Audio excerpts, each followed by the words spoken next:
Hey, it's the weekend and you've caught me reading. So, my weekends I tend to spend reading and writing. So, this week I went to the library and got a new book, A Flicker in the Dark, and it is by Stacy Willingham. Now, this is a new author for me. I don't know this author, but when I read the back cover, about this woman who has experienced past trauma and it's sort of coming back into her life today. It kind of reminded me of Karen Slaughter, and I think she wrote, it's called The Good Daughter. And that book, I really, really love that book. That's a book that I read years ago, and it's something that I still remember because of the psychological tension that was in it. And for myself, I love anything psychological.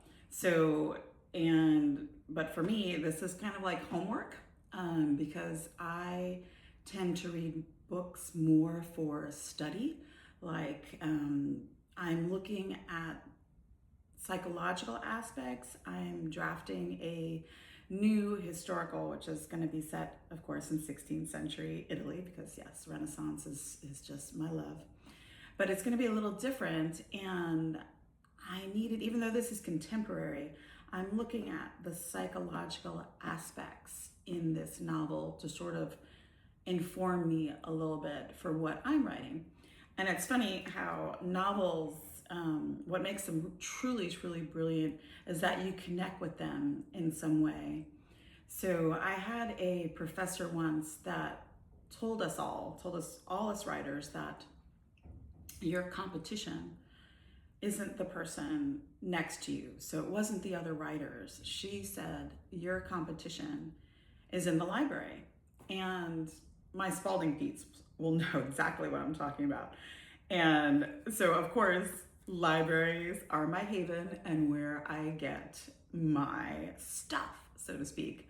But this book is also brilliant in another way because I got to this line in there, and she has all this like true crime titles in a box that she's putting in her car, and the guy, kind of looks at her like, are you've got a good thing for murder? And so she tells him, I read them for study. I read them to try to understand, to dissect all the different people who take lives for a living, devouring their stories on the page, almost as if they were my patients, leaning back in that leather recliner, whispering their secrets into my ear. So you see, something from my past connected with that. And that's the brilliance of novels, is that you connect with the words on the page and they draw you deeper into the story. So that's what I'm reading this week. I'll let you know how it turns out.